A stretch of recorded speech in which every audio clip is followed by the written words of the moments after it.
Hey guys, and we're back here with section 4 of creating a calendar app in .NET Core and full calendar. A little over halfway through, and here we are on let's create our CRUD controllers, views, and actions. So for those who don't know, CRUD stands for create, read, update, delete. We created the CRUD in the data access layer so we can use it. Now what we're going to do is we're going to take all that stuff that we put together before, and we're going to dependency inject our DAL into two new controllers. We're going to use those controllers to create the events and the locations once we log in. So, should be pretty simple, pretty fun stuff. Yeah, so we have listed out over here on this nice little presentation for the notes for people who are following along. We're going to create a index details, create, update, delete with a corresponding view. So that's basically the 5 standard controller actions that most controllers come with. So we can probably scaffold that and then update the records as we see fit, update the controller actions as we see fit. We'll need a view model for create and update, and we'll go over that because you have to be able to pick a location. And then for the location controller, it's just going to be index details create. We're not going to do the delete functionality. Of course, we are going to need a view model. For those of you that don't know what a view model is just a model that's designed to be contained by the view. So typically a model is contained by the database, and we use it for mapping things from the database to the application itself in C# or whatever language you're working in. A view model is typically used just for the view, so it's just a container for the view, and that's it. Because sometimes we have things like drop-down lists and stuff like that in particular. That is a really important reason to use a view model versus using a regular model. You won't have that functionality in there. You know, it's not built in because unfortunately you need a view model to do that. So without further ado, let's go ahead and get started. Move my little presentation over. Okay, here's our Visual Studio. Here's our startup.cs. Let's go ahead and close down some of the stuff that we don't need. And let's get started. So we're going to create 2 controllers. For the event controller, you're going to right click on controllers, click add controller. And then let's go ahead and do the scaffolding option. So here's our CRUD, create, read, update, delete, and list, which is corresponds with index, create, edit, details, and delete, whatever it is. It's a CRUD, create, read, update, delete. We'll go ahead and add this here. We can always change this later, guys. So if you need a different, thing, and then you can change it later. But anyways, we're going to go ahead and select event because we're creating our event controller. And then the data context class is going to be the application DB context. And then for the layout page, we're going to select from our shared, we're going to select the layout.cshtml that we have. And we're going to call it event singular controller because I like that syntax a little better. I don't know how you guys feel about it. I would prefer to call it event controller than events controller. It's gonna do some stuff with the route too. Instead of saying events create, it's gonna say event create. So I think it looks a little cleaner. So let's go ahead and add that in. And now this little tool will scaffold everything for us. But you'll see in a second, it's not like the complete package. It's not what we need.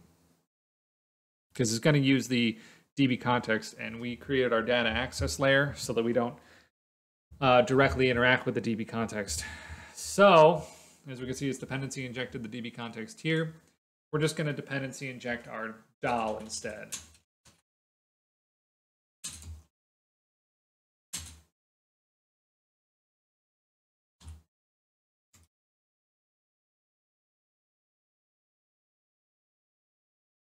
Like so. And then we're going to completely remove this. Let me see if I'm doing that right. Is that correct? Yep, that looks about right.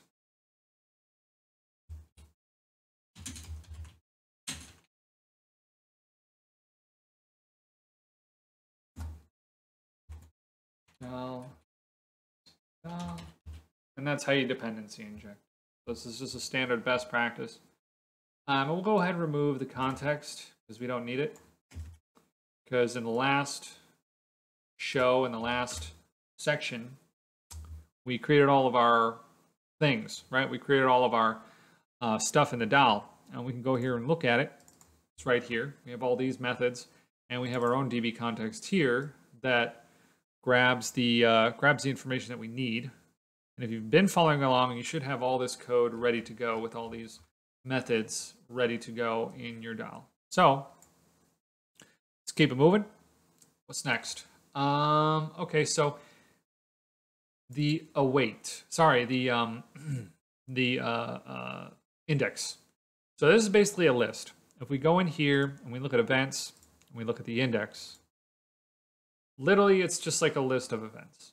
So what can we do? Well, since we removed the DB context, we got all these errors, right? Because it's expecting it to be here and it's not. So we have to go through each of these. We have to fix it by adding our data access layer events rather than adding the DB context events. And we'll also have to remove some of these async awaits because I did not make the data access layer asynchronous. So and that could be an issue with some of the methods, but not with that many. So we'll go ahead and change this from async to just iActionResult like that. So now it's no longer asynchronous. If you want to look up the difference between asynchronous and synchronous, go ahead, but we're not going to really get into that too much. And then the index right here, since we have our DAL as this underscore DAL, data access layer, we're going to go DAL dot get events like that. And then I think that should be okay. If we look at the index.cshtml, we can see it's accepting an IEnumerable of type event. So that looks good. That looks good. And we can pass whatever we want into that model. If we want to build our own custom model with our own custom fields, we can extend that any which way we want. So for now, we just use a list of events. So that looks great. So that's one controller down. Here's the next one. Details. This one takes a nullable int ID and returns not found. So basically, it's just you can create a custom response if they don't pass an ID, and this is what it's supposed to do. But here, we're using the event, and they're using the first default async, which again, we don't have any async methods in our DAL. So we're gonna have to, first of all, we're going to remove that async await,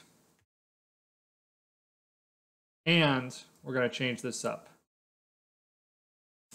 Equals underscore DAL dot get event ID. And now because this is a nullable, int. See with the question mark, it's nullable. So you can see we get this error, cannot convert from nullable int to int. So that's an easy fix.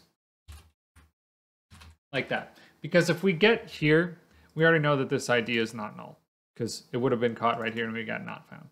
So we can safely typecast from this point. All right, what's next? If event equals null, return not found. Yep. Otherwise, return view event. That looks good. So we're going to return this event. Yeah, that looks great. What's next? Okay, create. Check it out, guys. The create is where it starts to get a little crazy, because there needs to be a location associated with every single event, right? So what does that look like? Well, there's a couple of options. There's a couple of options we can do. We can have a drop-down list with all the locations saved, and maybe like a button that says create new location, We could have like an autocomplete form. There's a lot of different things you can do with web apps and apps in general with these types of situations. But what we're going to do for this project is we're just going to create a drop-down list and assign that to a view model. Sound good? Great. Okay, cool. So, and in fact, I think that because the nature of this, I wonder how I want to file handle the view model. I think we'll go ahead and just handle it in the view in the controller action with the doll. All right, so let's go ahead and create our view model. So if we go to models, let's create another folder. And this is just practicing clean separation of concerns, guys. This is how you want to lay things out. Go view models. And then right click, go add. And we're going to call it event view model. We could also call it create event view model or a couple of different things, but we're going to call it event view model. So basically there's two things that this view model needs. First thing we need is the event itself. So public event get set. That looks good. Next, we need a drop-down list, right? So the way we represent drop-down lists in .NET Core is with a select list item. So a list of select list items, excuse me. So we're going to go public list, select list item, location,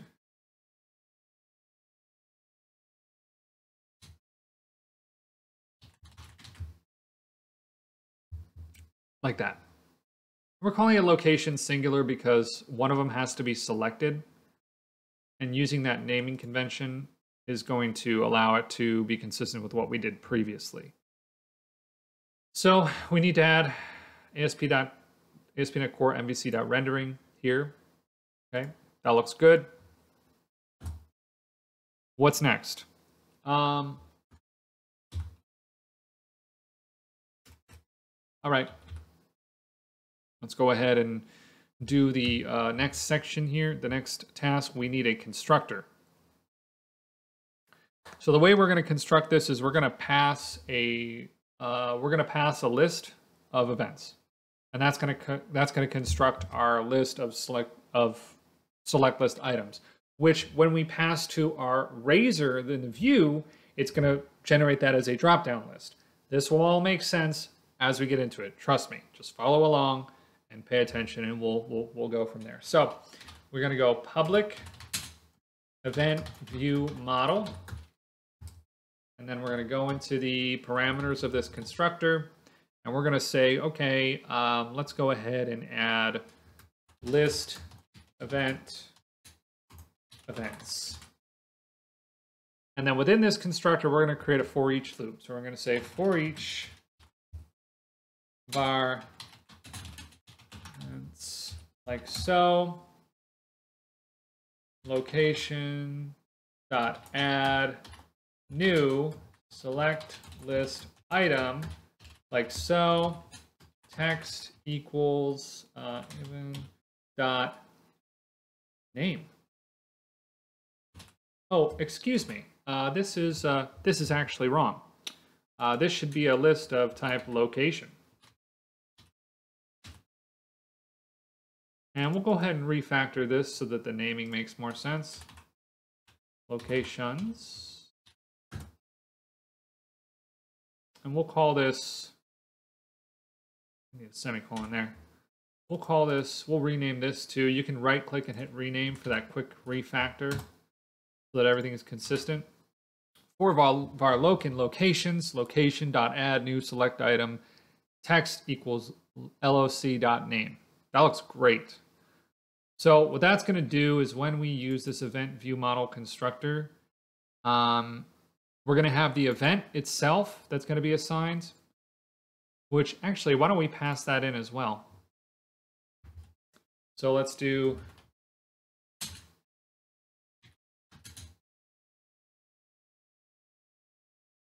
like that. That way we can get it all in one go in our controller action. We don't need to be assigning properties in a controller action. Event equals my event. But here's the thing. This is going to be used for updating. We also need a constructor for creating. So what does that look like? That looks like this. So we should have two constructors. Again, this will make sense more as we continue on. Just pay attention and follow along. Trust me. Because if we're creating a view model is data contained by the view. When we're creating it, we're creating something that is either going to be used to update or to create. We're not going to use this view model to delete. You know, it doesn't make any sense because we could just display some data from the model itself. We don't need to use a view model. Or for the list, we just use a list of that. But for creating and editing, we need these two constructors because for this first constructor, when we pass the event in, we're saying, I have an event, I want to edit it, so it's going to display it, and it's going to display the location. In fact, we should also add the name of the location to the view model. So we'll add a string here.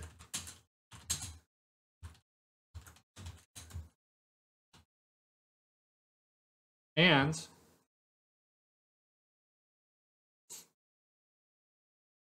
well, actually, do we need to do that? Because event should contain location. We'll do it anyways.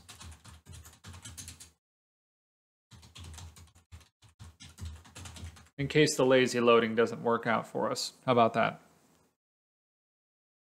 In case luck is not on our side. So again, we're getting the information we need and we're passing it to the view. Trust me, this will make sense. Just follow along. All right, so let's go back to our event controller. Okay, so what do we need to create this? We need to get a list of locations, right? And then we need to create the event view model from that. So we can do this in one line. We can do this right here in this view. So we can take this view and we can say new event view model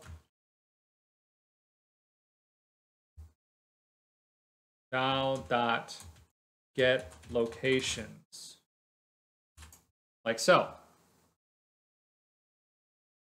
And we can go here and using .NET Core.models.viewModels, and it finds that for us. So now what this is going to do is this is going to return the view that corresponds to this name with this view model, you know, that is using this constructor right here. And we're passing in that list of locations, which it needs because it needs that for its drop-down list. So, just follow along. You don't have to understand it all. But we're going to need to update this create view because we got to go in here and we got to figure out what's needed and what isn't. So let's go in here. And you can see this is just the standard crap. It's just standard crap. It's pretty lame. It's pretty stupid. There's no way we can realistically use this. So we're going to go ahead and say, screw this. First of all, we're passing in the wrong model. This will break every time. So we'll find .models.viewModels.eventViewModel. There we go. So now we define the model correctly and it's not going to break every time. So create event. Here we go.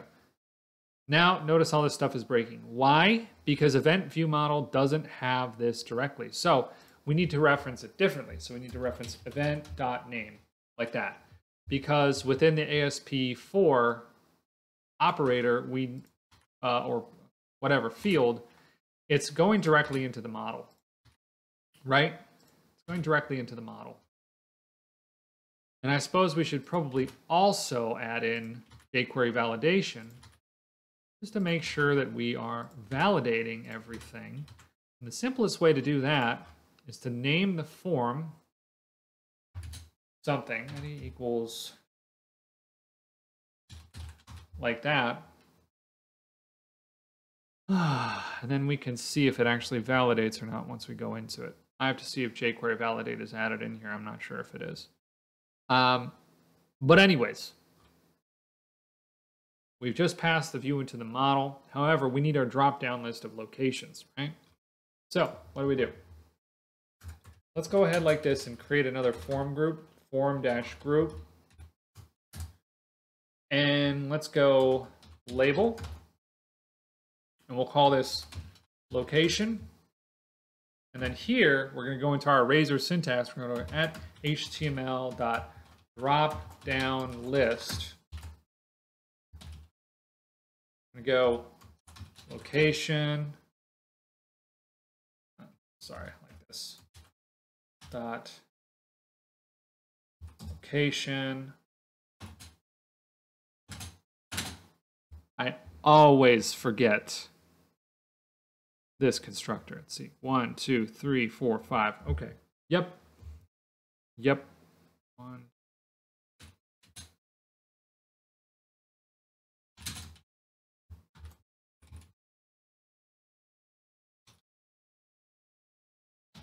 Like so. Just follow along if you don't understand. I'll explain all this in a little bit. So the drop-down list.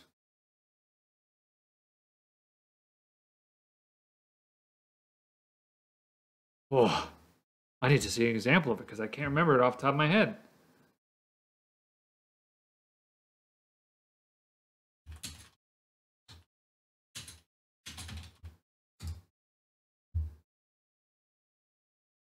Let's see.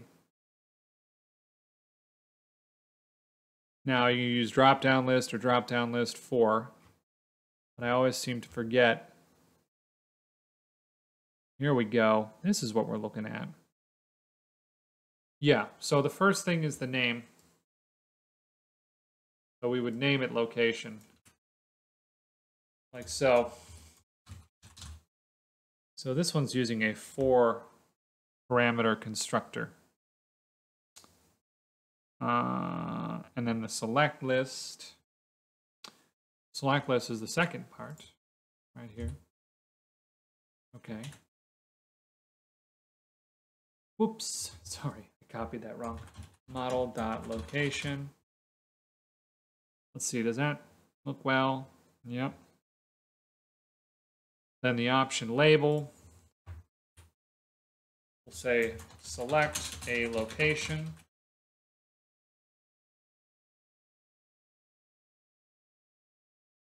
And then the form attributes. Let's see. Oh, that looks great. That looks beautiful. All I had to do is read the documentation. So yeah, this looks perfect here. So let me explain to you what this is. This is the Razer helper for HTML.dropdownList. And you can see over here in Tutorials Teacher, they have a lot of detail about this.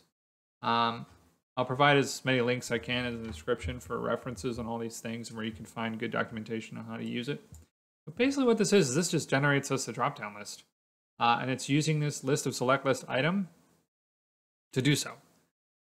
This is the label, which will reference the name and the ID of what is generated. This is the text placeholder for the first option, and this is a generic object that contains HTML modifiers. So see, we're adding at class equals form control because all these have class equals form control, class equals form control, just so that it's uniform. Because usually when you use form control, that means it's being used to change some sort of form. So that looks great. Let's go ahead and add the save that. Go to event controller. That looks great. What's next? That looks great, guys. That looks really good. Why don't we test it out? Let's test a couple of these out. Oh, but before we can test the create out, we need to come over here and change the create implementation. Check this out. Remember how we used the iForm collection as the parameters for our data access layer to create an event? Ta-da! Of course, we need to import it. So let's import our library. Looks like it comes from the HTTP library. Very nice. Okay, what's next? Do we want to check if the model state is valid? No, because we're going to validate it client side. So we'll go ahead and skip that step. It's a good step, but unfortunately we don't really, because it's a view model, we don't really have that luxury unless we want to define what makes the view model correct. If that makes any sense. So what we'll do instead,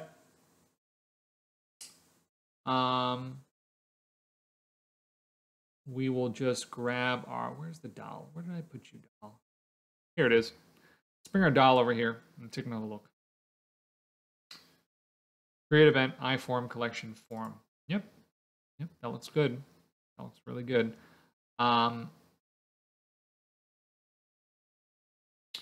to think if there's any concerns we need here. We're going to validate on the client side. We don't need to validate on the server side.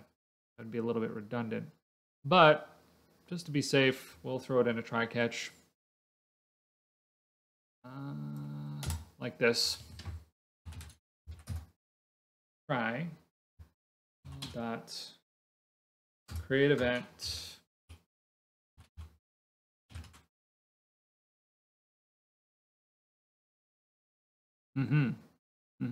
looks good. And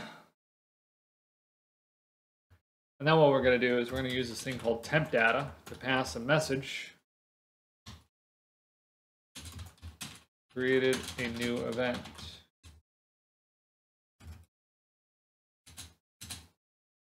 Plus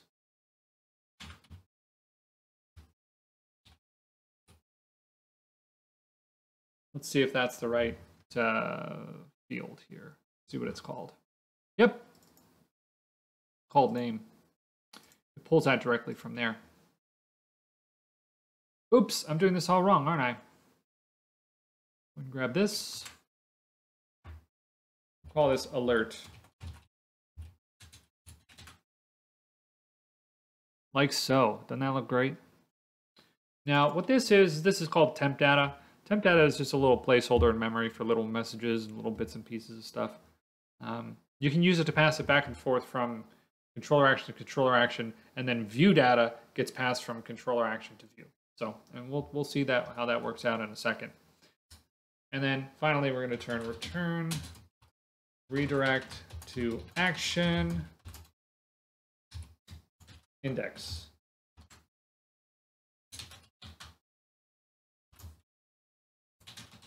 Then we have the catch and our exception here. And of course, what this is doing is this is catching our exception. And we'll put the exception message in the alert of the temp data, or well, the view data rather, because we're passing it from this to the view. Alert equals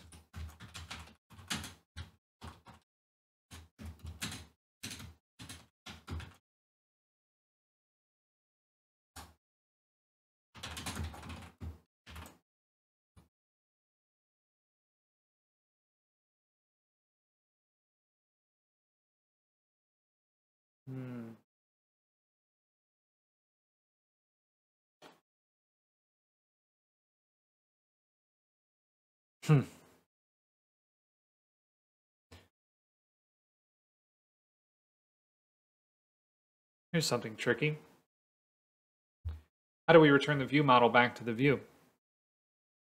In this case, we're looking at a situation in which you don't have the view model. So we can either grab it, which it will on its own, or we can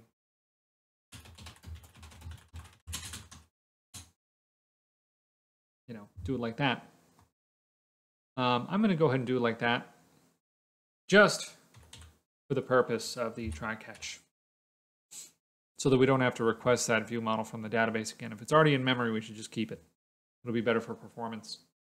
We're not really using this, but when you post to your controller action, if there's a view model assigned to that post event, it's going to automatically show up on the back end here within the HTTP post.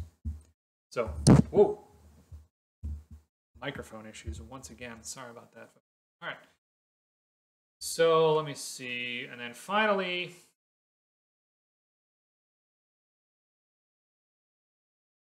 right up here we'll go if temp data alert is not equal null, view data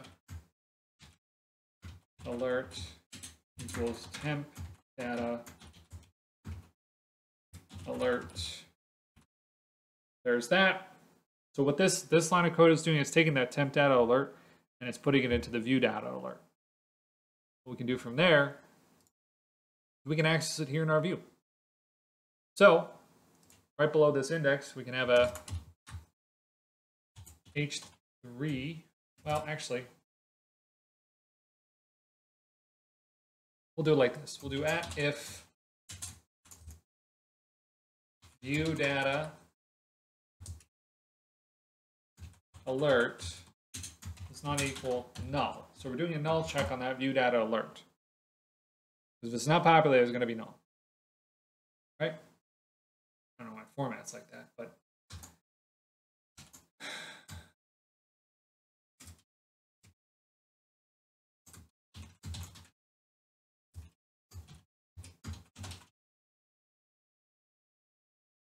like that. Boom. What that's going to do, it's going to give us a nice H3 tag with whatever's in that view data alert if it's not null. And the temp data alert is getting passed right here, which the temp data can be passed from controller action to controller action. The view data can get passed from controller action to view. Very important distinction to make. But temp data and view data are both very useful. They're good for little messages like this. You can even put an action filter attribute above it that automatically does this beforehand, so you don't have to have a bunch of if-else statements in your controller actions. You can just have the action filter attribute do it for you, which we can go over later if, assuming this course doesn't stretch out to like 5 hours. Anyways, that's that. That's that, you guys. That's the bottom line there. Okay, what's next? So I think we're ready to test. I think we have everything here that we need. Let's go ahead and test to see what we have so far. Let's see if it breaks.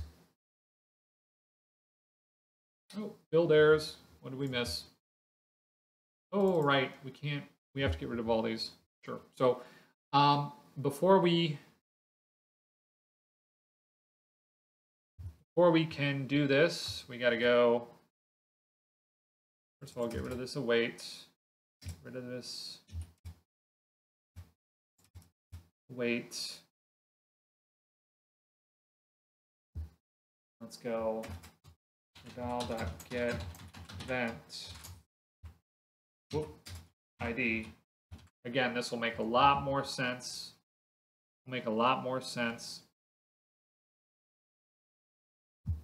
Sooner or later. And we have to typecast it too, because this is a nullable int and this accepts a non-nullable int. So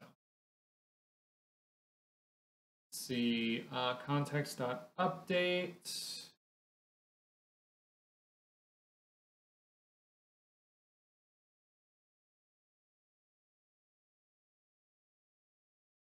How do we want to do this?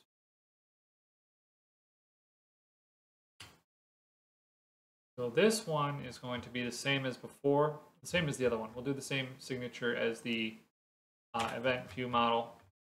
We'll do this signature here. Include the ID. Yeah, we'll keep the ID. Because it's part of the URL. So, and this is running a check on event does not equal vm.event.id. That's a good check. That's going to make sure the ID matches whatever the view model was submitted. And we also have to add it as a hidden field. Careful of that stuff, folks. Next, we're checking if the model state is valid. We can't really do that because we're not doing a model anymore. We're doing a view model. So, format this.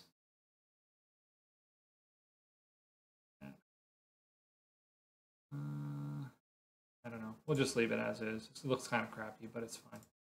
So in our try block, we're going to have dal dot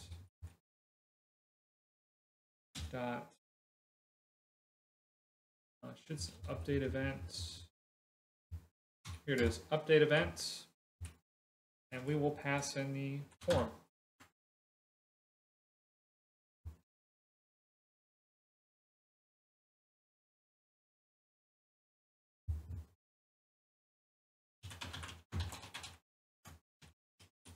And we'll do the same thing here. Temp data alert equals says you modified a record for plus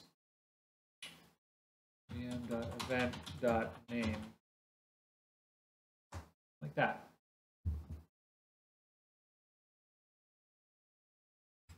We'll call it an event, like so. That looks pretty good.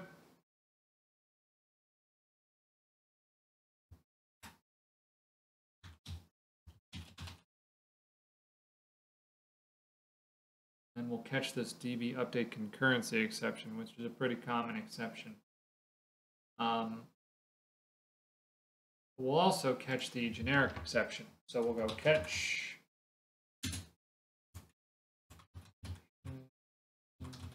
X. In fact, we'll just do one catch-all. Yeah, we'll do one catch-all.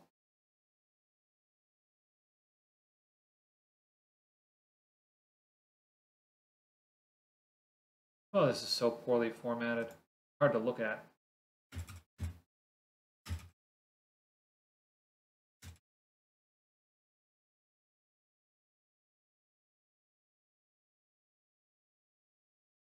Okay, that looks good.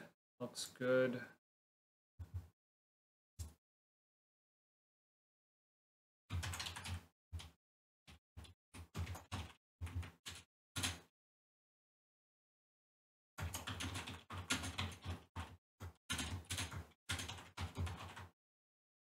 Now what this is doing is this is just if an error occurs, it passes the basic message of the exception to the view.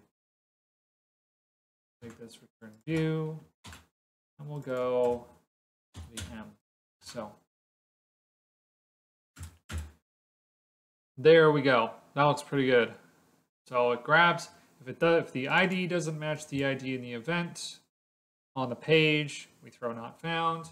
Then the DAL will update the event using the form collection and pass the alert to the next one. And then finally, if that fails for whatever reason, we send a message to the user and redisplay the form. Beautiful. That looks great.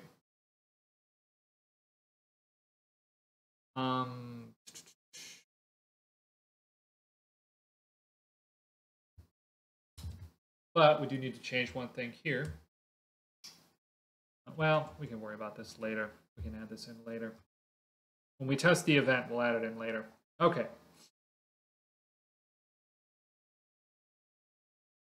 So then we got the delete. First of all, no async task.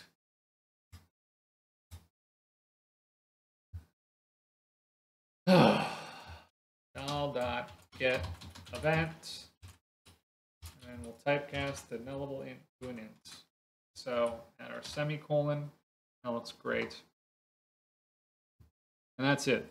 That's it. Simple enough for the delete because all we're doing is we're loading the event and displaying it to the user, asking if they want to delete it. Next, this is delete confirmed. I don't know why they named it something different. This? Okay, anyways. Again, we're going to take away the async. Async is great, but We built our DAL synchronously. We could always improve it to async later, but for now we're just going to work with synchronous. So let's see.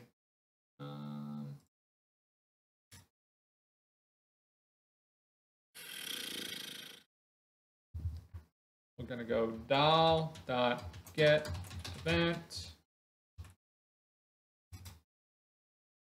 ID. Oh, sorry. Delete event ID.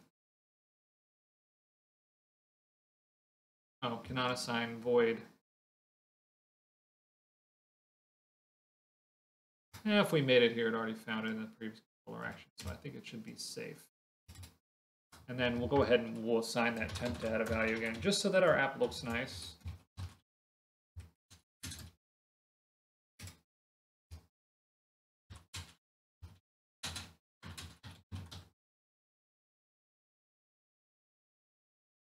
And that's that. That's that. Except for this, I'm not sure if we're even using this anywhere. Let's find out.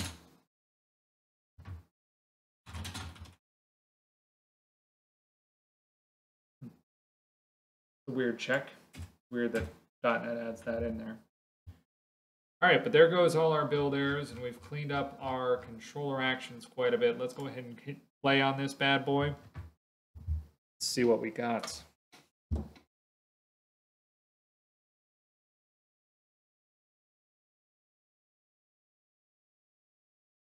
Okay.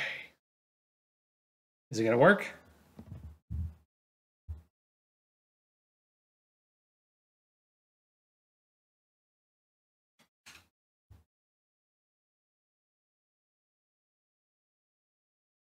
Ooh, I could probably get rid of that code right there.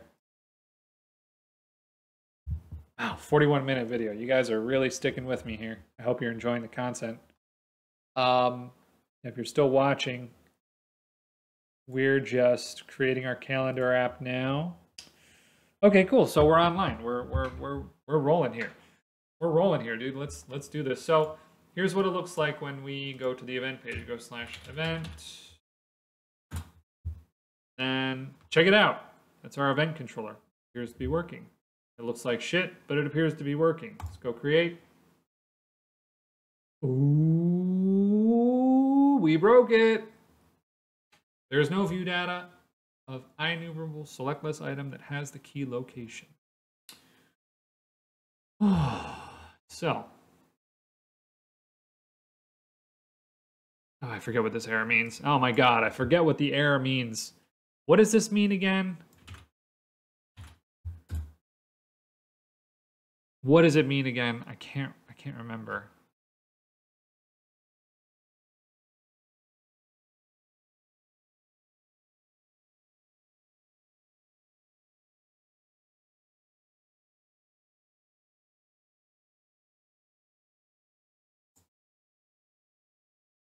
Should be really obvious if we look at the create, what we made.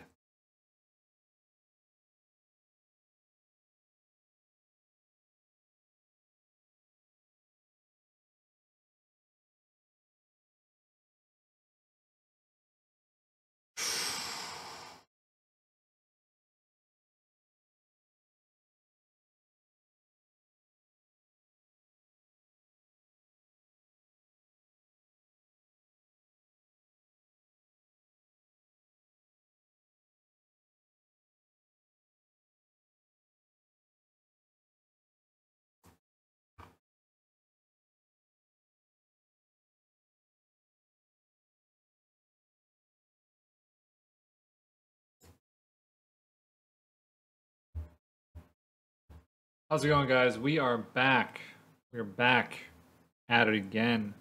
Sorry about that. I had a real brief interruption there while we were looking at this error, which is really interesting because the error that came up said that there was no like IEnumerable of name location, but we clearly have it here. But what I found after doing a little bit of digging is this location has to be instantiated before we can assign values to it. What that means is we can't just have this empty container to be assigned. We have to either assign it in the constructor before we start assigning these you know, before we start adding here, or we can come up here and we go like this, and we can say equals new list select list item, and then that resolves the error. So a little something to look out there for. Be careful when you're using select list items and lists of select list items.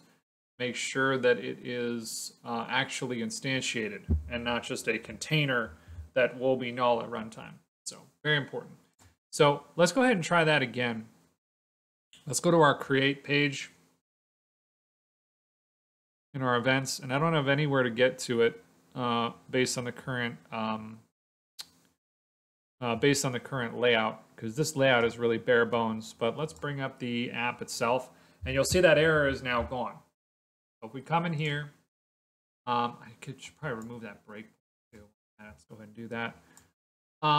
So let's go in here and let's go event. Let's go create new. Yep, that looks pretty good. Now there's only one problem with this process, and that is that I don't believe we added a way to make the event assigned to the currently logged in user. As of right now, it's not currently requiring a user to be logged in. So we don't want people creating stuff in our database if they're not logged in.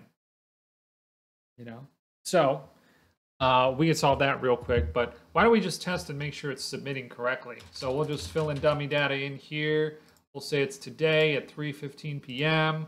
until today at 6:15 p.m. and we'll go create. And of course, it breaks because we're not creating this .NET Core models, event view model. Model-bound complex types must not be abstract, or value types must have a parameterless constructor. So, sounds like we need another parameterless constructor. What was I telling you guys about earlier? Sometimes .NET gets real mad at you when you don't have your parameterless constructors. You know what I'm saying?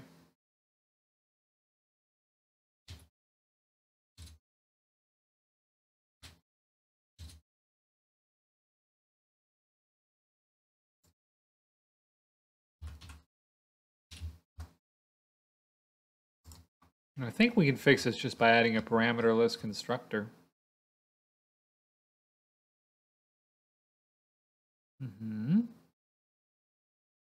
Yep.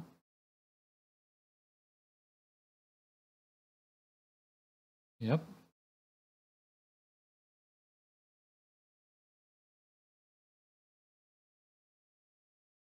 Yep. Yep. What I'm reading here on the almighty Stack Overflow is telling me that it needs a parameterless constructor.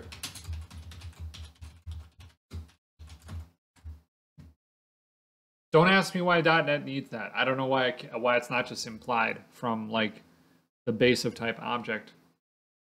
But it's going to break anyways regardless because we don't have locations there. So let's leave that for now and move on to what's next. So let's go on to our locations. So we're going to take a kind of a similar approach here, but instead of doing the typical the way we did this, we're just going to do the 3 controller actions, which are create, details, and list. So if I go back ahead and check my handy dandy PowerPoint presentation, I can see that yeah, we're going to do index, details, and create. So let's go ahead and make the locations next so that we actually have some data filling in those fields. So let's go ahead and new item controller, and let's do the scaffolded controller using views and all that stuff, just so we have stuff corresponding to what we create.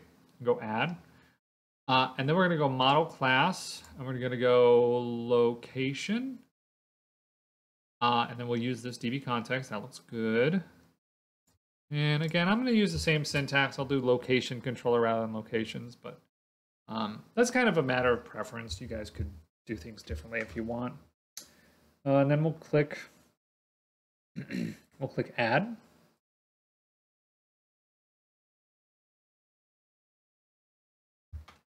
Let's see what we got here.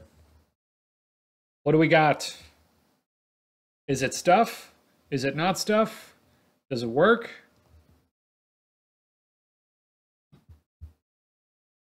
I don't know. Boom, there it is. All right, let's check this out.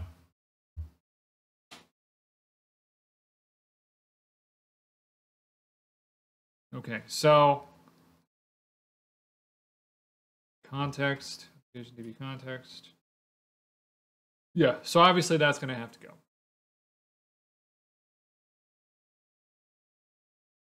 So index details and create, everything else is gone because we didn't specify any of this stuff. I'm not going to add delete functionality because, you know, it's just going to take way too much time to add that in. We can always add that in later as an additional part of the project, but we've already done it with the events, so I don't think we need to relearn it. Let's go ahead and dependency inject our DAL.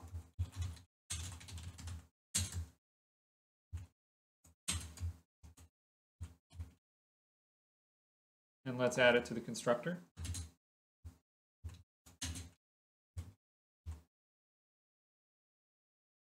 And then let's pass it into the existing DAL as such. Let's remove the context. I'm gonna get a bunch of errors here, but that's okay.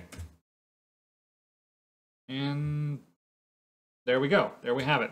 Okay. So what's next? We have to, why is this not throwing an error now? Oh, because it's still there. Now it throws the error. There we go. We want the errors here. We want these errors so that we can go through and figure out what all these we need and what all these we don't. As per the previous lesson, we don't have async methods within our DAL. We probably should, but we didn't. So again, maybe that could be an improvement for a future update.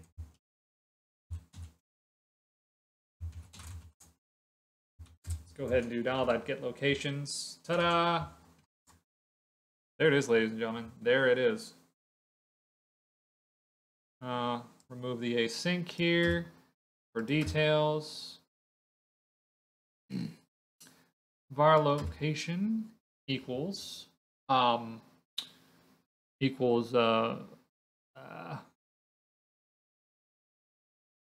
was the method we made? See, okay, hold on.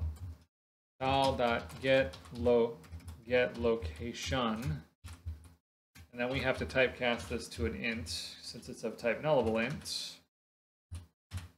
As such, that looks good. That looks really good. Okay, what's next? Create. Create. So here's the tricky part with create. Let's see what the view generated for us. Because sometimes these views just generate absolute trash. This actually looks good, guys. This actually looks good. My concern was it might have generated a field for ID, but it didn't. So this actually looks good to me. This actually looks great. So we can leave create as is. X out of here so I don't get those mixed up.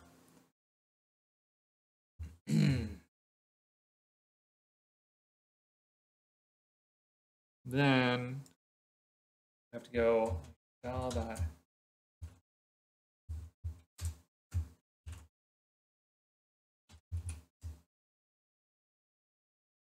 Let's see.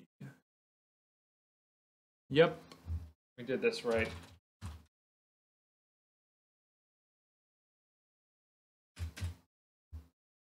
We'll put that within a try catch. Try catch.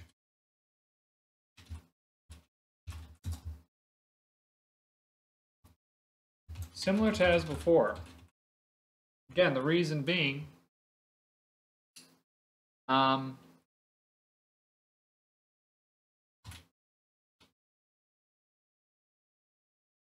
The reason being, of course, that you know, we want to display some sort of error to the user.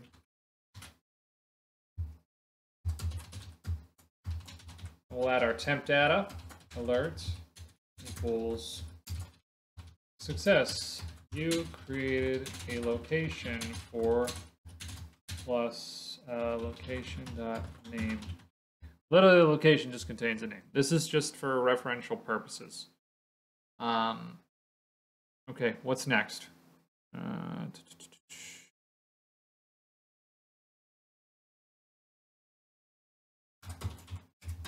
View data.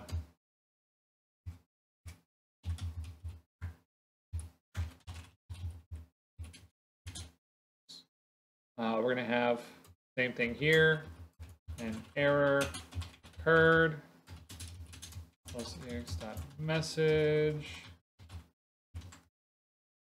And we'll put that into the create.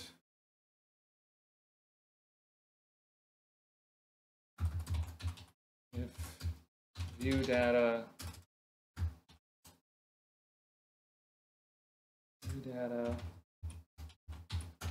alert not equal null. Sorry about that, folks. Not always the best person at typing. Let's create an H4 here, and we'll go at view data alert. And you could create a partial container for that, so you don't always have to type it out. You know, there's ways to not repeat yourself as much in code. You should try to employ this as much as possible, just so your code is more maintainable. And that looks great, honestly. And then we're going to go ahead and, since we only have details, index, and create, we're going to go ahead and delete edit just to clean it up. Go ahead and delete edit. And let's go ahead and delete, since we're not adding that in just yet. Can always add it back later. Can always add it back later. Whew, that's a lot of stuff. That is a lot of stuff. We're going over a lot of concepts here, so just strap in. Again, if you're confused, just keep following along. It'll start to make sense gradually. And check out the code on my GitHub account to reference this. It makes more sense the more you do it, guys. You just got to keep doing it. You just got to keep trying, because it's not gonna make sense, you know, right away. Anyways, keep moving. What's next? Why don't we go ahead and test some of these out? But first, let's go to the index. Well, the home index, not the location index. Let's go calendar app calendar div class equals. We'll create a sort of a bootstrap thing here, and then div class equals col d12, a little bootstrap container, and then we'll do a col md6. So it'll be halfway. For those that don't understand this syntax, this is just a column syntax. So what I'm doing here is I'm creating little halves of the of a section. So a full is 12, a half is 6, and this is MD, which is standard. And you can also do like XS for extra small, SM for small, and so on and so forth. But let's go ahead and put some stuff in here. We'll do add HTML to action link. Oh god, this standard text is. I don't feel like doing this. We'll just do H3, and then we'll do href equals dash event.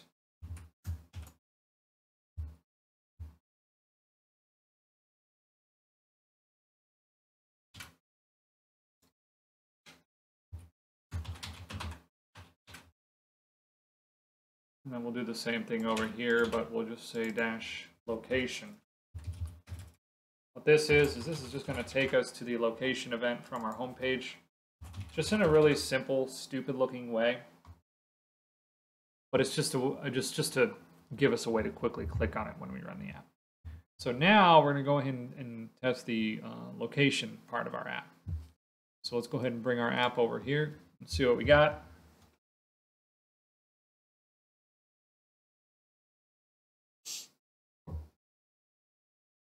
Testing, testing.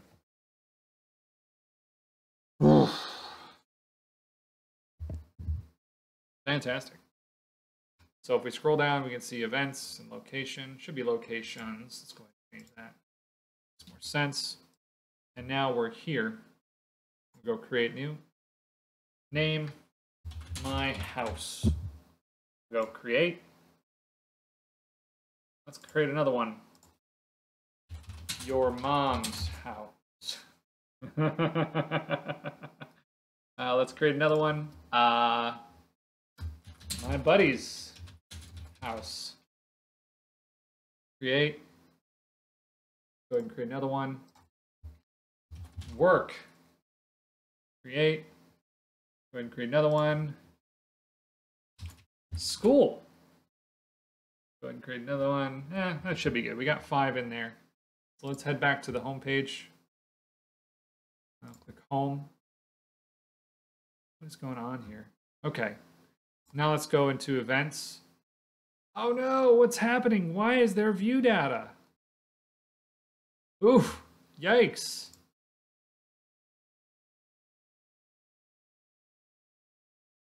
Oh no. Oh no, no, no, no, no. The mall. Do people still go to those? I feel like those are all gone. I feel like Amazon ate them all. Okay, so what's probably happening is it's just getting assigned a little late because we need to add that little bit of code to the top here,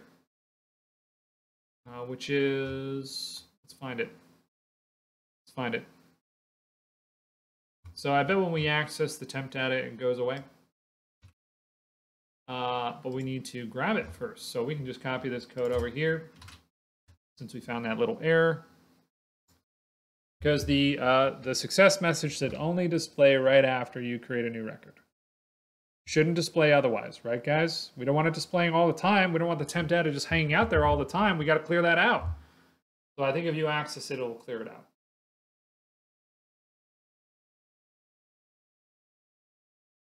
I think, but let's try it out. So let's go ahead and create a location, create new. My friend's work. We go create. What is going on? Am I losing my mind? No, wait, I'm not. I'm not. I'm not. You want to know why? Because if we go in here, we go to location and we go index. Yep. Should be there. Should be there. We'll grab it here. Again, we could extract this as a partial view if we wanted. We'll call this, let's see, call this locations. We'll call this events. That should be good. All right, let's try it again. Let's hit that refresh button and see if it shows up. If it shows up now. No, it doesn't. But let's try it again. Let's see if it grows. Well, tell you what. Let's try events. See if the view data is showing up here. Okay. Well, at least it's not showing up here anymore. So that's an improvement. Well, let's just make sure that it shows up. A restaurant. Create. Success. You create a location for a restaurant. Now we go home. And now we go events. And you can clearly see that is gone. Coming along. It's coming along, folks. Coming along real, real nice. Now for the moment of truth. Do the events show up in a drop-down box? Sorry, do the locations show up in a drop-down box when we create an event? That is the moment of truth. Okay, let's find out. And I'm going to do it. I'm going to click Create Event. Create New. Oh, Oh, we did it, guys. We did it. We did it. We did it. Isn't this fantastic? Let's create our first real event.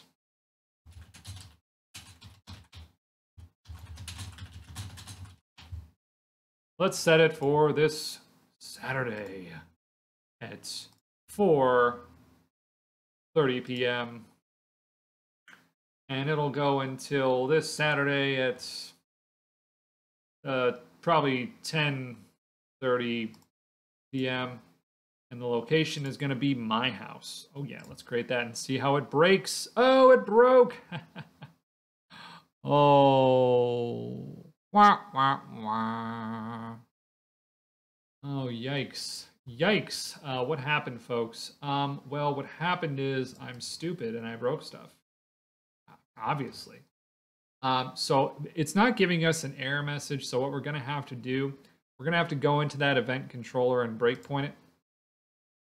So go to the create.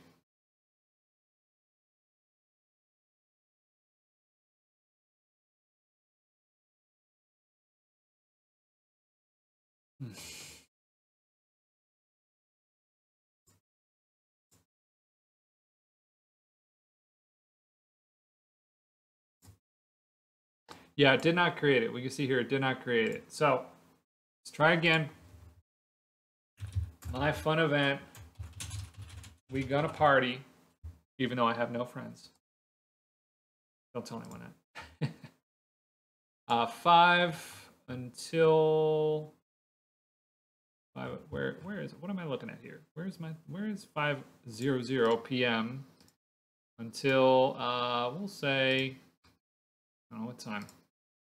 11:30 p.m. because that's late for me. I get up early, folks. My house, go create. And we got a breakpoint here. What is going on? Is the form collection empty? No, it looks good. We got some keys in here. Ooh, I think I found out what might be wrong. Guys, I think I found out what might be wrong. No mapping exists from primitive type string values to a managed provider type name. Okay, so I found 2 things wrong. First, it needs to be event.name because that's what was generated by our view. So we need to change the constructor. Second, I don't even know what this is. Yeah, I've never seen this before in my life. Let's solve the first problem first. So I don't know if you guys saw the form has, we named the stuff in the form based on what the name is in the model. The problem is what's in the model is different than what's in the view model. So let's go ahead and grab our view model here. Open her up. Our model, excuse me. This will make sense in a second, trust me. Okay, here's what we did. All the stuff that's associated with event needs to be like this. All right, I'm going to show you. Event dot, like that. See that? Event dot, event dot, event dot, event dot, and so on and so forth down the line. Because that's the way we originally set it up within that view model. Of course, I didn't account for this because that's just the naming convention that the view models use. They add a dot when you extend your model like this. So let's give it a shot, okay? Let's give it a shot.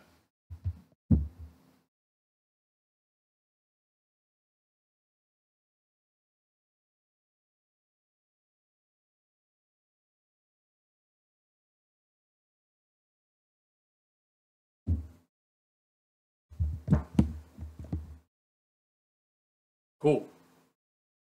Let's try it again. Create new. Name, my fun event. Description, it's gonna be good. Time, let's set a time.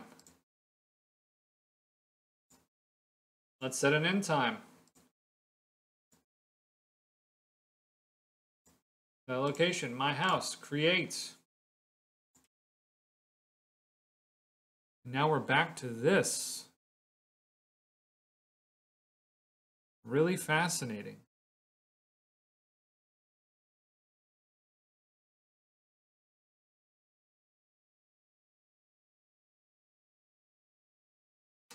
I can honestly say I've not seen this before. So we're going to have to do a little bit of research here. Don't mind me.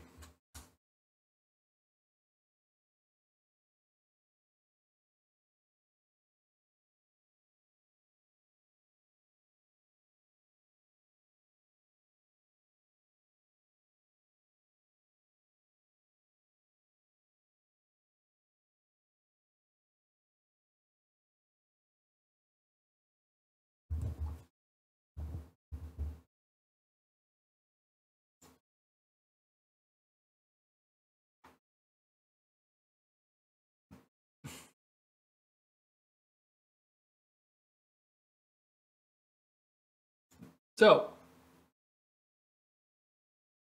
after looking around a couple of different times, I think I know the way that we solve this. And that is, we come over here, and we go .toString. Now, sometimes you can get it on its own. Sometimes it likes it when you convert it to a string. It's weird.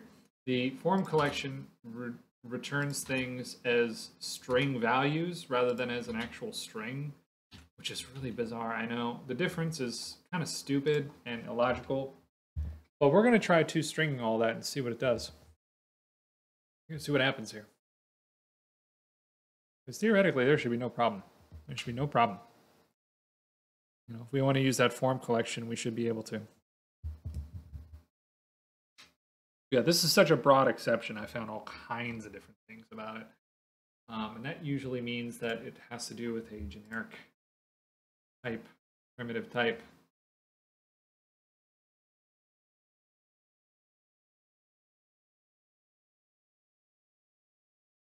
All right, we'll go like that. We'll hit create.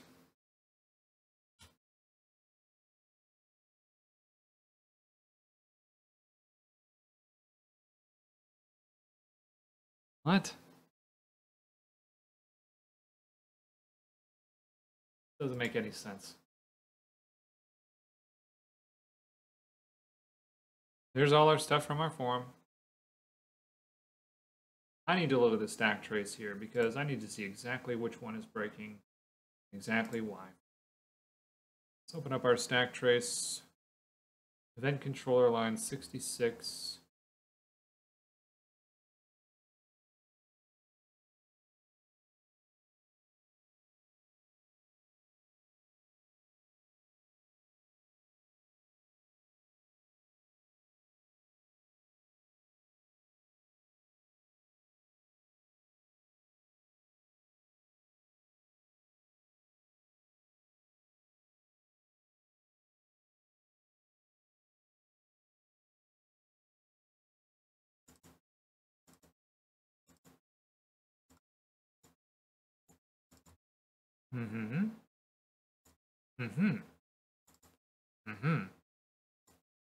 Ooh.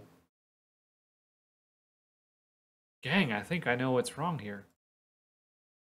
I think I know exactly what's wrong. Check it out.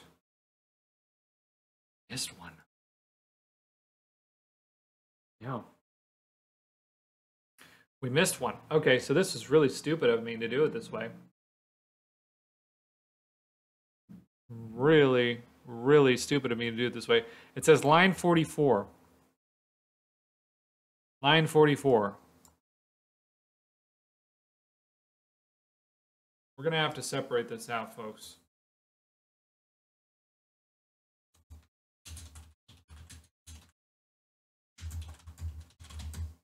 Because you need this stuff to be primitive types only. So if we separate it out in two calls, I think it should be fine. Because what was happening is when we access this without doing the toString, or I think if we access the toString in our link to entities, I think we might get some problems. We're gonna have to fix that in every single instance too. So let's go here.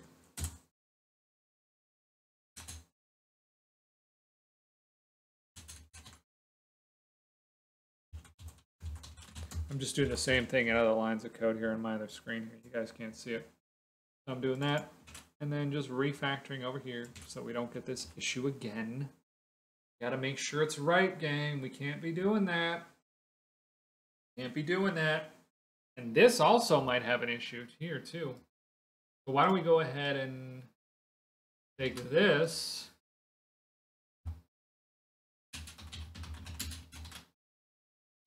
and parse it there and go event ID just to be on the safe side, because this, you know, we probably weren't designed really to use form collections in this way, so we're gonna have to make sure we use it safely. So let's go ahead and run that bad boy again.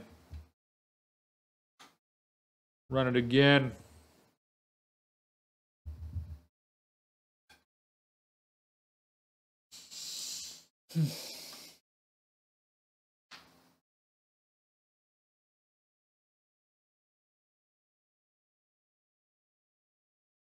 Yeah, because it wasn't even making it into the constructor, actually, interestingly enough.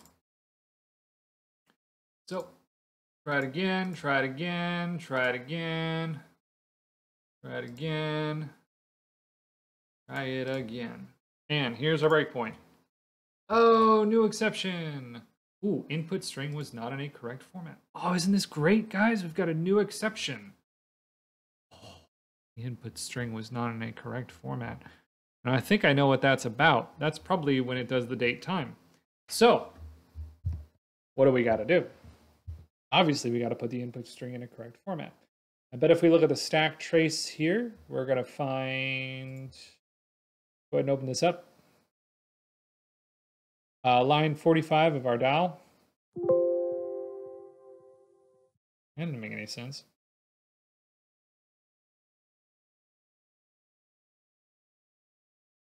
Wait, no, it does make sense. Makes perfect sense. Yeah, line 25 of event.cs, because it goes into the constructor on line 25 of event.cs. It's right here, line 25. How much you want to bet? Oh. Oh, golly.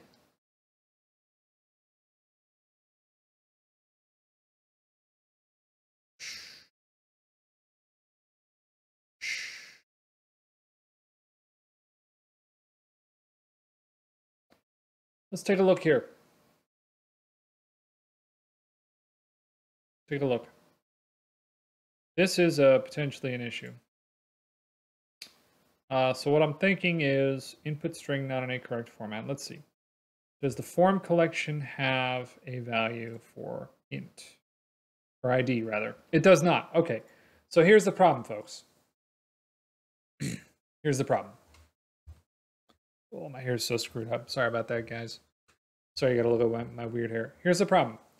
There is no ID. So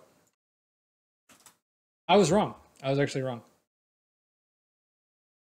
In fact, we'll never update this value. So we should be removing it from both. And that should fix it. And then we'll see if the date times work then after that as well. So it was my mistake adding that in. I take full responsibility. Should have been removed. Oh, geez, I gotta go here in a little bit. Oof, already almost 4 o'clock. Yikes. It's a long video. It's a long video for you guys. We're gonna finish up these controllers here, hopefully in the next couple of minutes. Just sit tight, sit tight, sit tight. Should be just about done. Getting these last couple errors out.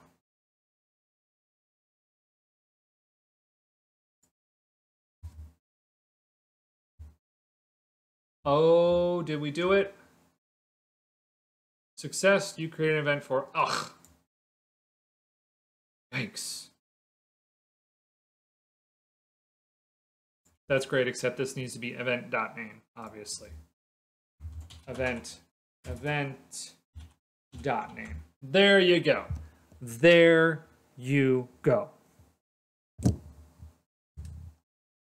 That's it. That's all there is to it. So this looks beautiful. Last thing we need to do is we need to do the edit. That'll just take a minute because this I think is pretty good. So we do have edit functionality. We don't have a way of navigating to it yet because we haven't added those links. So right now it's just CRUD. It's just CRUD and we have to go to the links on our own.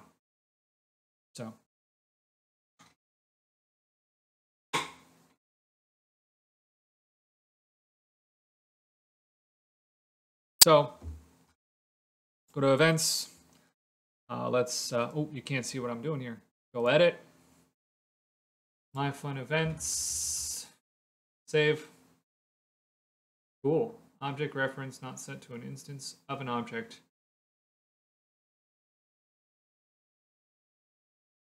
Yeah, I definitely see this. I definitely see this as being a problem. So which is storing stuff more reliably here? Does the view model have anything in it? Why is the... See, this is so bizarre. This is something I don't understand why this is the case.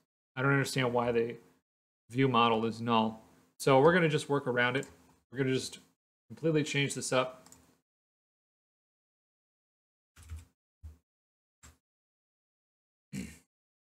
We're going to forget about this for a second.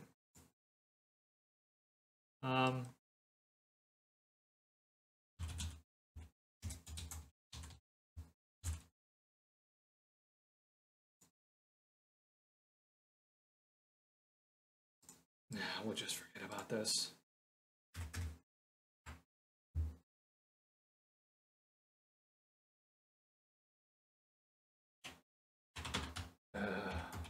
Hang tight, guys. We're almost done. We're almost done here.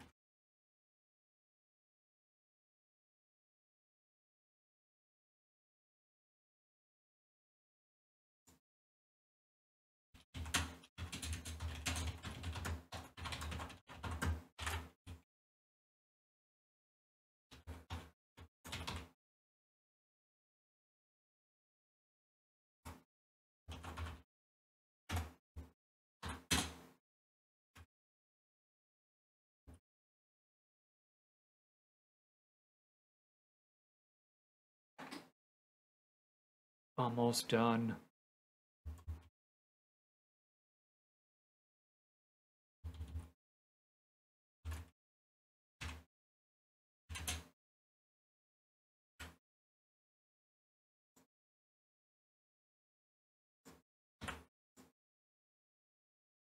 Does everybody understand what I'm doing there? I just created an event view model with that ID if there's an error, and then we also pass this error message to the view. And I removed the view model entirely, and we just regenerate it if it fails. So we're just going to rely on the form collection. Honestly, the view model seems to be acting up, so as a workaround, we're just going to edit directly via the view model collection, or via the form collection. And I have to leave here in about like 5 minutes, so we got to hurry this up. Let's hurry it up. We got to go.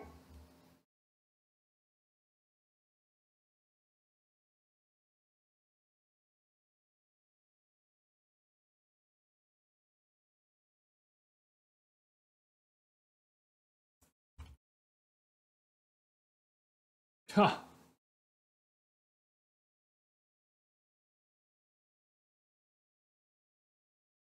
Always something, isn't it?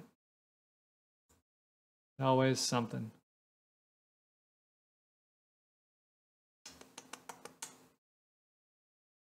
Turns out we never updated our edit. Well, I'm going to have to pause this section for a moment because I do have to run. So there's going to be a quick drop off in the video, and then we're going to keep moving on with this in the next video. But we've been going for a while now. So let's pause this, take a quick break, and the next video next section of this video we'll continue with this. Hey guys, welcome back. continuing on with our with this current section for building out the calendar app in .NET Core. So looks like we encountered some issues with our original code. I was using datetime parse, and as it turns out, we have to use datetime parse exact. I have some documentation on that open up on my other screen here. And then also we had an issue where when we get into this catch block, turns out we're passing the wrong view model. This is an edit. We're passing the wrong view model in. Because right now the edit screen accepts a view model of type event, but it needs to accept a view model of type event view model. So we're going to go ahead and fix that. And we're going to go ahead and add the view model to it as well. But that's going to take us a minute. So let's go ahead and get into it here. So first of all, let's fix our event view model issue. So like I said, by default, Entity Framework is going to generate these edit things, but you don't necessarily want this because you can't change certain things, like related entities don't show up correctly. So if I want to change the location, it's not going to show up here, even though location is related to event. So theoretically, it should allow me to change it, but it's not giving me the option. So we need to take the event view model here that we created and pass this into our view. So I'm going to go ahead and copy this real quick. I'm going to go into that edit screen, and we're going to go ahead and give the fully qualified name and just add it in there. And then that's going to give us a bunch of errors. Because what we need to do is event view model name contains an event. So we need to go event dot here, and that'll fix all these errors because we called it event. And just for a reminder, I'll F12 into here and show you what's in this. We have this event object here in our view model called event. So when we change what we're passing to the view, it screws it up a little bit. So let's go ahead and fix here, here. Go ahead and fix it here. And let's go ahead and fix it here. And that's it for now. So we've fixed the basic build errors that come with changing the view model type out. The next thing that we need to do is we need to get our location. So similar to the create, let's see, is this create? No, this is location. Let's go to create event. We have the code here that we can reuse. We reuse this drop-down location because if we go back, see this is the list of select list item, which is used for our drop-downs in .NET Core. So we can go into this edit here. We can just add this below the end time. And now we have our location ready, good to go. Are we good? Are we feeling good? Are we looking good? Is everything good? Is everybody good? Okay. Now we just need to go into the event controller and make sure that we are generating it correctly. Now we can see here we're still passing in an event here, just an event object, which is not what we want to do. So I think if I go into my data access layer, I should have a no, sorry, it's not in the data access layer. It is in the event view model itself. So we created this constructor, and if you remember in the previous lesson, we created this specifically for the event screen. Because what we can do is we can take this event and we can, where's our controller? We can pass it in to a new view model, new event view model, like so. And we could say,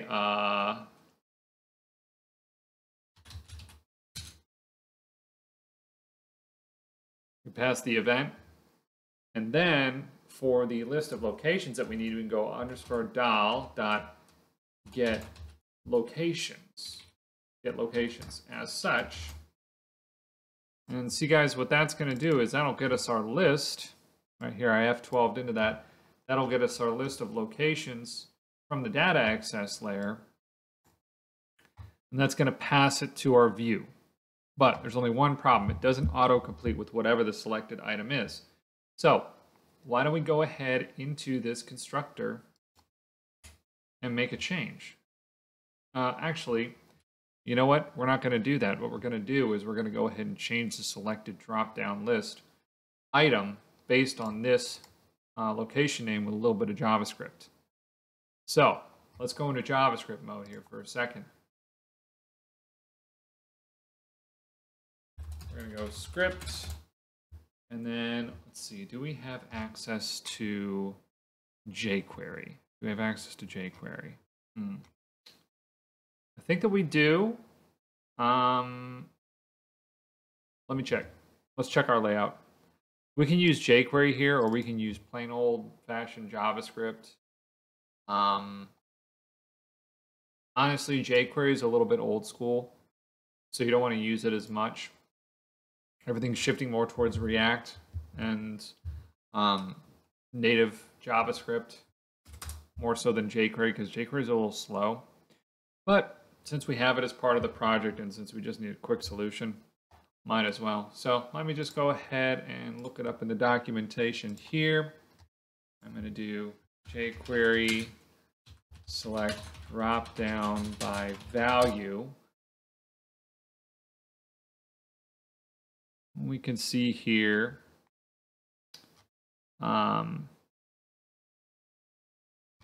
see, this is, hold on a second.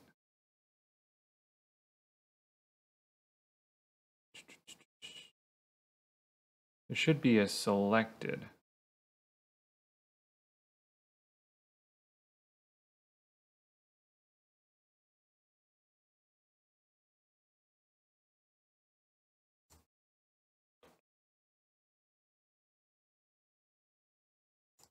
Let's try it in JavaScript, shall we? We're just going to do native JavaScript.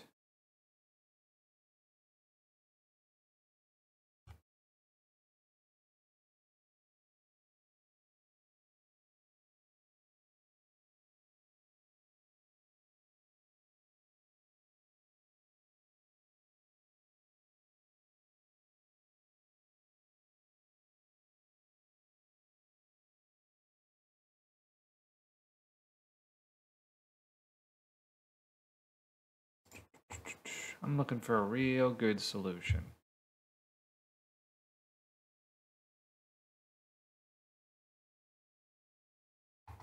Why don't I look at some of my previous projects? I have a couple of projects where I've done this before, and I like the way that I do it. I don't like the way other people do it. I don't know if you guys can relate to that as a developer, but there's times when now of course I can't share source code of this stuff with you guys, but I will give a little bit and piece here and there as far as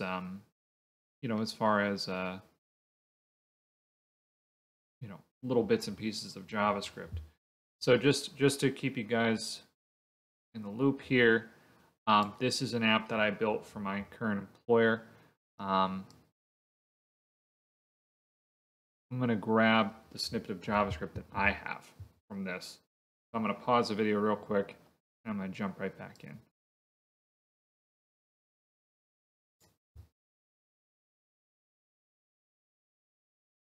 Hi guys, sorry about that real quick. I just had to look something up. So this is the way, a quick little template that I like to, from a previous project that I worked on, that I like to do the selecting of a drop-down list via JavaScript. You can do it in jQuery, but jQuery gives us a little performance hit. Native JavaScript is a little bit better. So we're going to go ahead and use this, but we're going to refactor it so that the name makes sense. You can see this came from another project. So we're going to go, there should be a rename functionality in here, but that's fine. So we'll just rename this to locations. It looks like it appears 3 times. And then we'll rename this. This appears 4 times to LOC. Whoops. LOC, LOC, LOC. And then we're going to rename this to location. So a quick explanation of what this loop is doing This is basically going to grab this element with this ID right here, the drop-down list location, and it's going to iterate over what's in there, and it's going to match it up with this text passed in. So we've declared this function right here in our JavaScript code, and you can also add it to, like, say, like the site.js or scripts.js file attached to it. It'll still have access to it all the same. But we're just going to add it to this particular place because it's, you know, we're only using it once, so there's not necessarily a reason to compartmentalize it cleanly. And we're going to rename it to set selected location, because that's exactly what this code is doing. We're going to set the selected location. And then we're going to combine this with our Razer view. So what that means is, so you have this event view model. We can access these properties in here. So this string value here, we can go in and say, something like var location equals at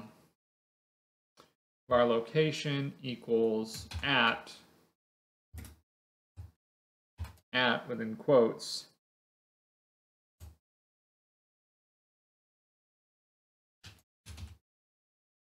or rather, no, here we go, model dot location name. All right. So let's take a look at that and see what the result is. So this is going to be an important concept later in this project, is taking stuff from the Razer view and passing it into our JavaScript so that we have something that can go from one side of the stack to the other. It's very important. So if we do this correctly, when we go in to edit it, it should contain the fully qualified name of our location saved within that JavaScript variable. So let's load it up and let's see what it does. And then once we have that set, we're going to use our JavaScript function. If it's present, if we have a location present within this call, we're going to use our JavaScript function to take that call, and we're going to go ahead and select the dropdown. So pretty simple stuff when you understand some basic JavaScript. Go in here, click edit, and we see here, looks like we passed in the wrong type of model. So that's what that error means. So let's see what type of model we're passing in when we click edit. Oh yeah. So no big deal, right guys? So we just come in here.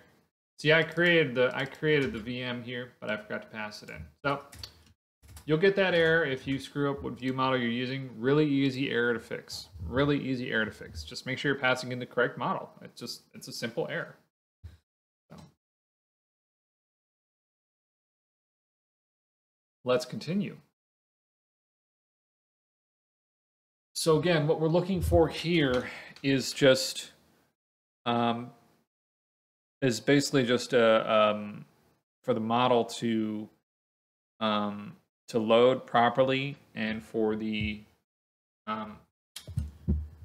for what we passed in via the Razer view to be a correctly declared variable in JavaScript. So let's take a look. Whoa.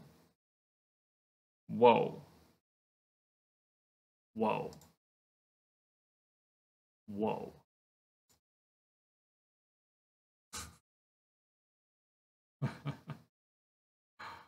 Whoa.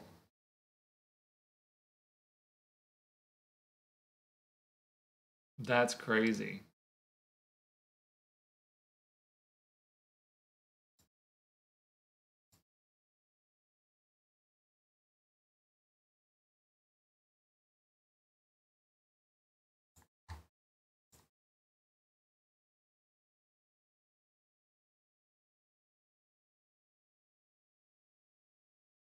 So it looks like it's refreshing, but I had to stop it because I got to see why it's refreshing. Let's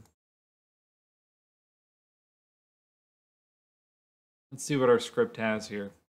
Got to be this JavaScript that we just added in.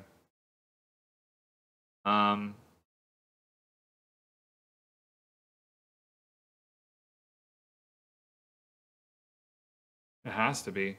We can see here that this is a correctly declared variable, but for some reason we're getting a really odd redirect loop here, which is pretty mysterious. Not gonna lie, I've never seen anything like that before. So I don't know why it would. I don't know why it would redirect us. Let's go back and look at our code, see what we have. So we can see all we're doing is declaring model.location name, and it redirects.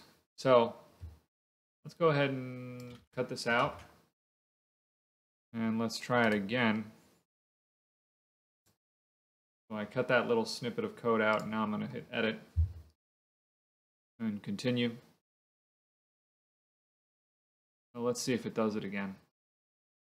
If so, we know that that's the problem. So maybe we need to add an HTML modifier to it. Okay. So guys, for some reason it doesn't like us using that, because when we use that, it redirects us. So again, we're going to try using html.raw here.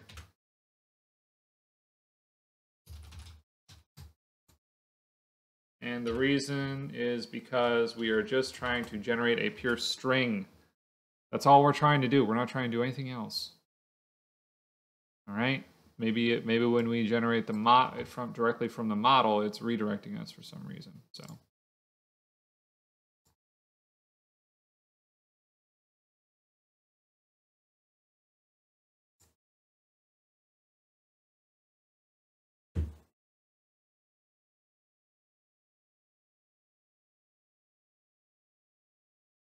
Still doesn't like it. Still doesn't like it.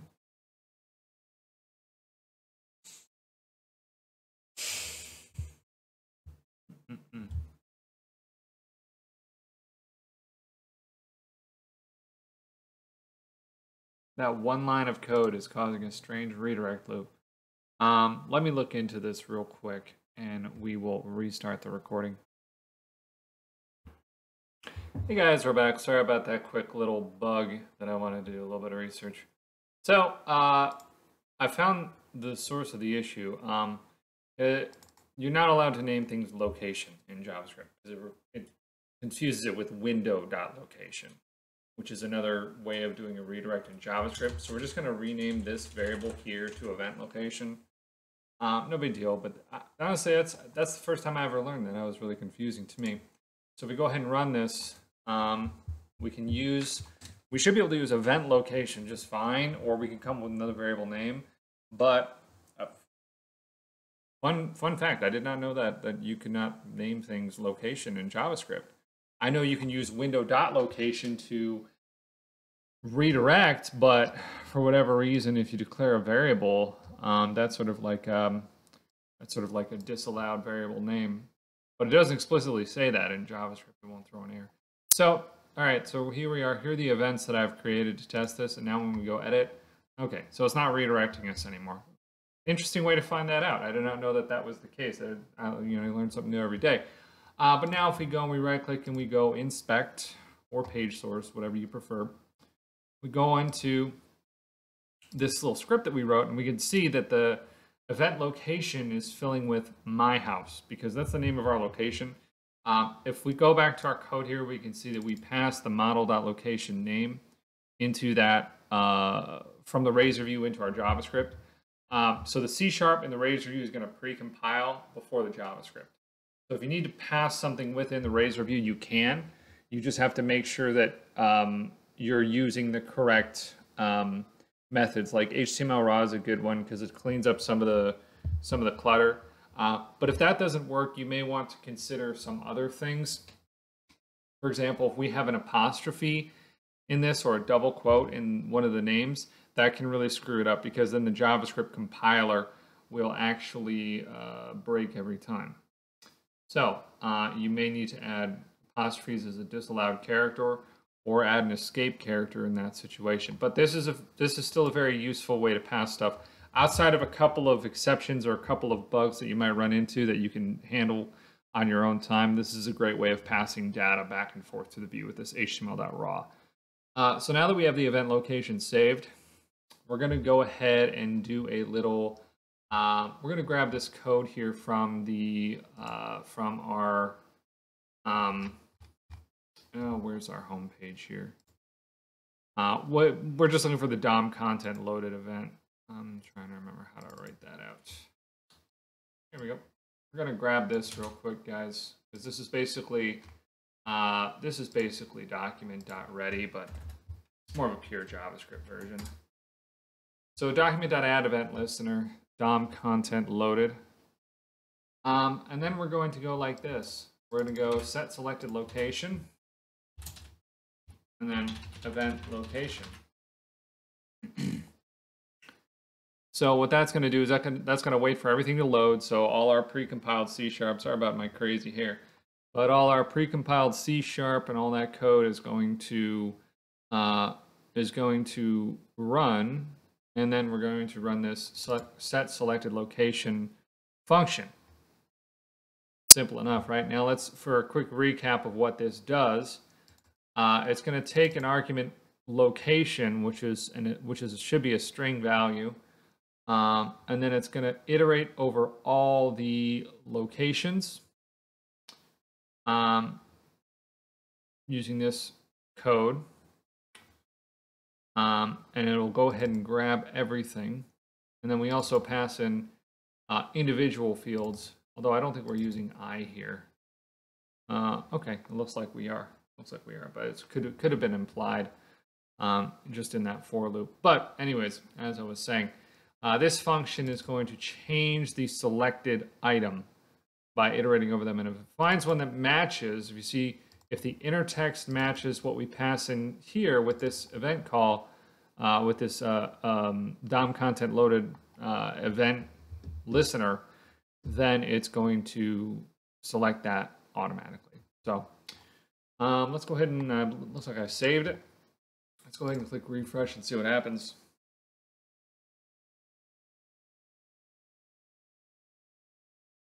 It's going real slow for some reason. Yeah, so it doesn't seem to like it. It says missing something after argument list. Okay, so let's go ahead and look at the syntax here. Where did we pull it from? Oh, right. So, yeah, right, of course. So this is similar to document.ready. You got to close it out with the full quote and the semicolon there. So just a little syntax error there for you, no big deal. And there we have it. We can see that the code automatically populates with what the location is as we are editing. And then if we choose a different location, such as my buddy's house, and hit save, let's see what happens. So we're going to try and update the form. And this was the issue we had before that we were talking about. Oh, interesting. Value cannot be null. So let's go through here and see what that might be.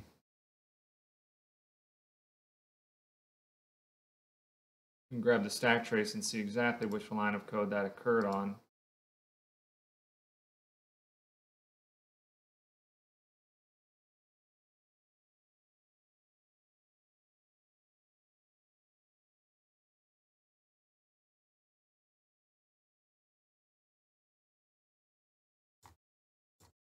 Go into the text visualizer, we can see the DAL at line 53.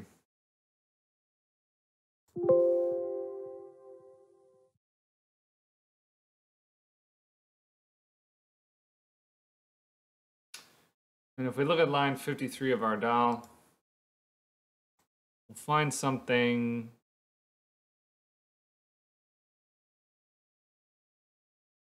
interesting. And that is this right here, where it's grabbing the ID. Now that doesn't make much sense right now, but if we keep digging a little, value cannot be null.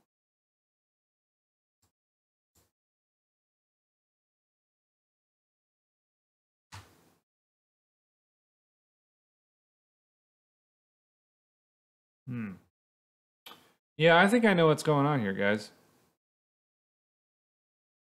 I think I know what's going on. So,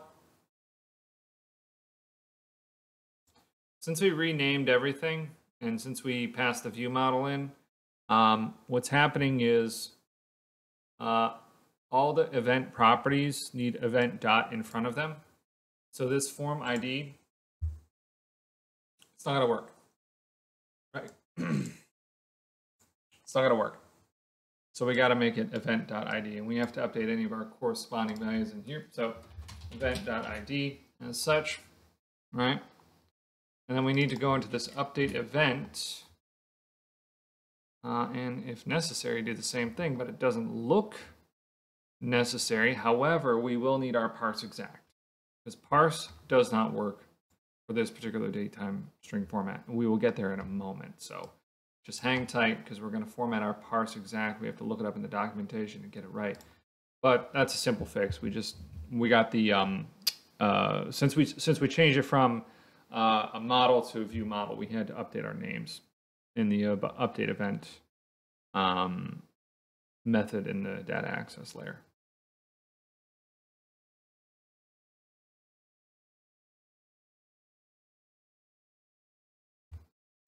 Let's go ahead and same thing, edit. Let's change it to my buddy's house, hit save. Now we should be in our breakpoint here. Take a look. Now here's the line of code that's going to get us in some trouble. Unless, nope, it looks like it doesn't do that anymore. I had an error with that before. I'm not sure what happened to it. That looks good.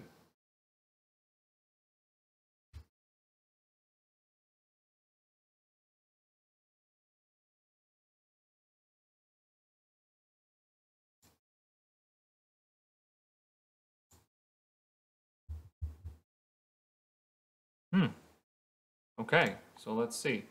And it is changed to my buddy's house. Let's change it to work now. Go save. Let's blow past all these breakpoints. This looks really good, honestly. I think we're approaching a stable build with this feature. So now it should say work. There you go. Simple, right? Ran into a couple of issues along the way, but now that we got it rolling, it's pretty simple, pretty easy, honestly. And we can extend this details to include the location. Why don't we do that now in the details view, just so we have a more complete, just so that we have a more complete, just so we have a more complete thing here. But this might cause an error within our, within our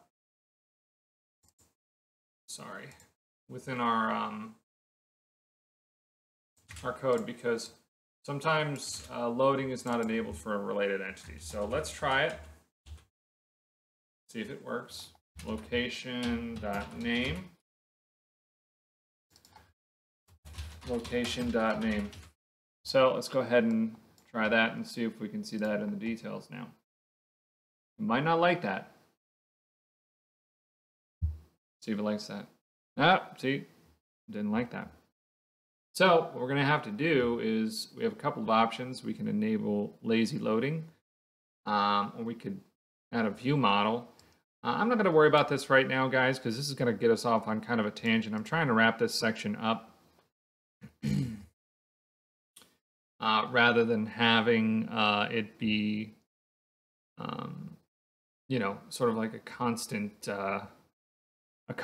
back and forth with this. Trying to just really wrap this up and finish this up so that we can move on to the next section. So I believe that wraps it up for the event controller. Now that we can delete, we can create. Let's just go, actually, you know what? Let's just check the delete functionality. Let's go delete, hit delete. That one works pretty good out of the box. Okay, cool. You deleted an event. Great. Cool. Let's go back to home. Let's go into locations. And these should be gone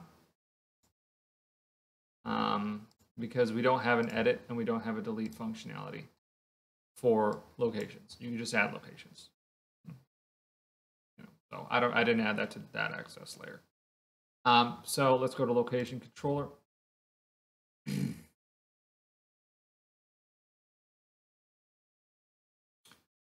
Well, before we do that, let's go to the locations index view, and let's just go ahead and delete edit.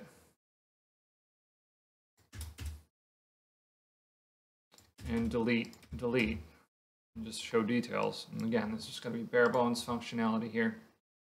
You can see details, and the details is just the name because that's all we got. That's all we got. That's all we got. Cool. So, continuing on. What's next? We have to do the. We have the create. We have the details. I think we might have already done this. Guys. No, you know what? Actually, we didn't do this, but for this simple of an entity, the out-of-the-box any framework core stuff works fine because we have been creating locations, and that's really the only feature we have listed in our fabulous PowerPoint presentation. So I think that looks good. We got the CRUD built. We've got everything integrated with the data access layer so we can create events. We can assign those events to locations. We can talk about enabling lazy loading in section 6. But we're not going to worry about that right now because that's a whole different conversation. But for now, I think we're pretty much good to wrap it up on section 4. Let's go ahead and move on to the next section. I'll see you guys in the next one.